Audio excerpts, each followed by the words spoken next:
Episode 4 of Euphoria Season 3 is where consequences fully step into the story. Up until now, a lot of tension has been building across different storylines, but this episode starts to turn that tension into direct pressure on the characters.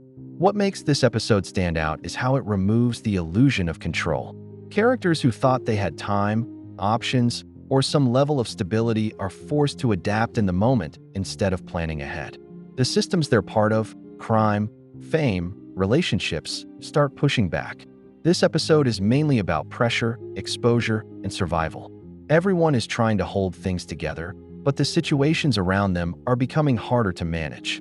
The episode opens with Rue in the back of a police car, and this moment immediately changes the tone. The consequences that were hinted at in the previous episode are now fully present.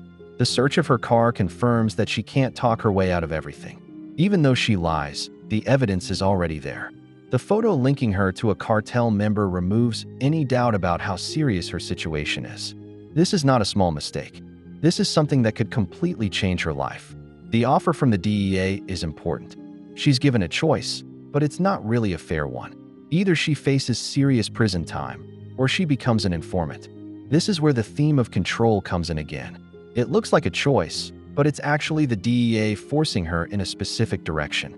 When she agrees to work with them, Rue enters a new role. She's no longer just surviving inside the system. She's now playing both sides of it. The app on Rue's phone is one of the clearest symbols in the episode. On the surface, it is just a tool for the DEA. But symbolically, it represents surveillance and lack of privacy. Rue is no longer acting freely. Every move she makes can be watched or recorded. This creates a new kind of tension. Before, her danger came from the people around her. Now, it also comes from the system watching her. She has to manage both at the same time. It also reflects a larger idea in the show. Once you're part of certain systems, especially criminal ones, it becomes difficult to move freely without being noticed. When Rue returns to Alamo, the power dynamic is clear. He notices immediately that something is off. His demand for her to smile may seem small, but it shows how control works in his world. It's not just about actions. It's about appearance and behavior as well. Rue now has to perform normality while being under pressure from the DEA. This puts her in a dangerous position because any mistake could expose her. Her decision to pretend she's using again is also important. It shows how she adapts to survive.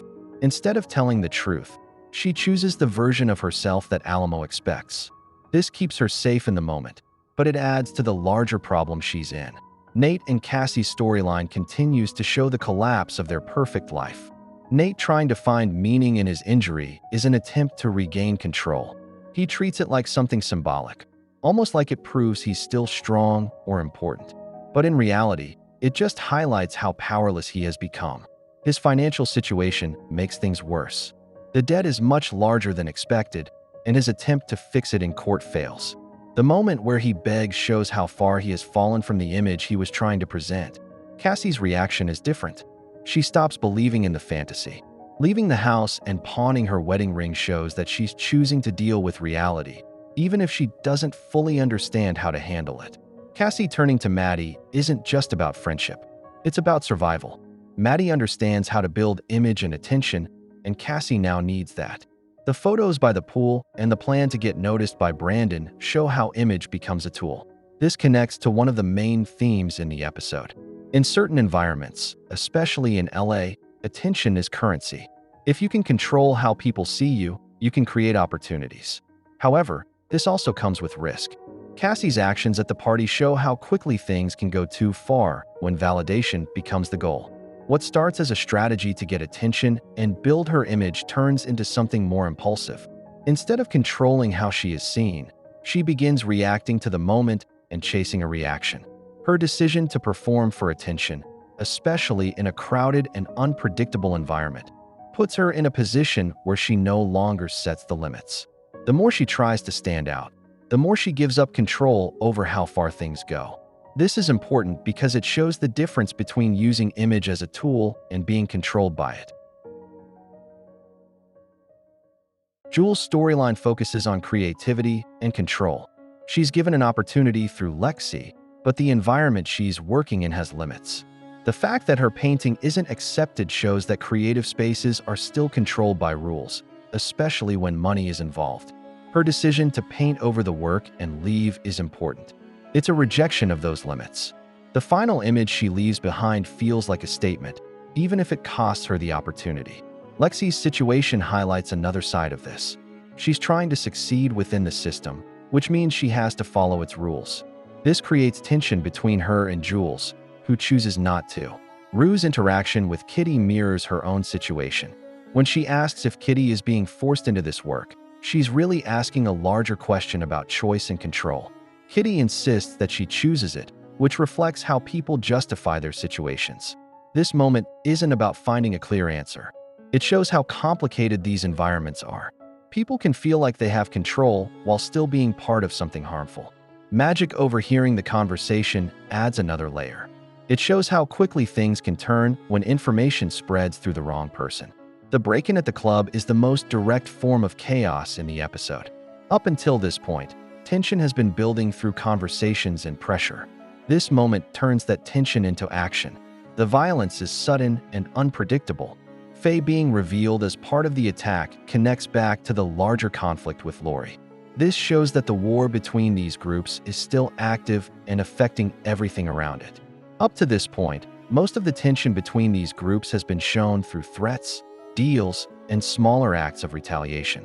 This moment is different because it brings that conflict into a public, violent space where it can affect anyone nearby. For Rue, this makes her position much more serious. She is not just working within one system anymore. She is tied to multiple sides that are actively working against each other. That means any move she makes could put her at risk, even if she is not the direct target. She's caught in the middle of a conflict that is bigger than her. Episode 4 pushes every storyline into a more dangerous place.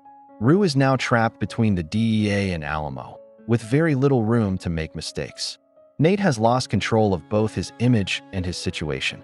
Cassie is trying to rebuild herself, but in a way that could lead to more problems, and Jules continues to resist control, even if it costs her opportunities. By the end, the episode makes it clear that things are beginning to fall apart. The characters aren't just dealing with tension anymore, they're dealing with the results of it. And moving forward, it becomes less about avoiding problems and more about how much damage they can handle. Make sure to like and subscribe if you enjoyed this video, and I will see you in the next one.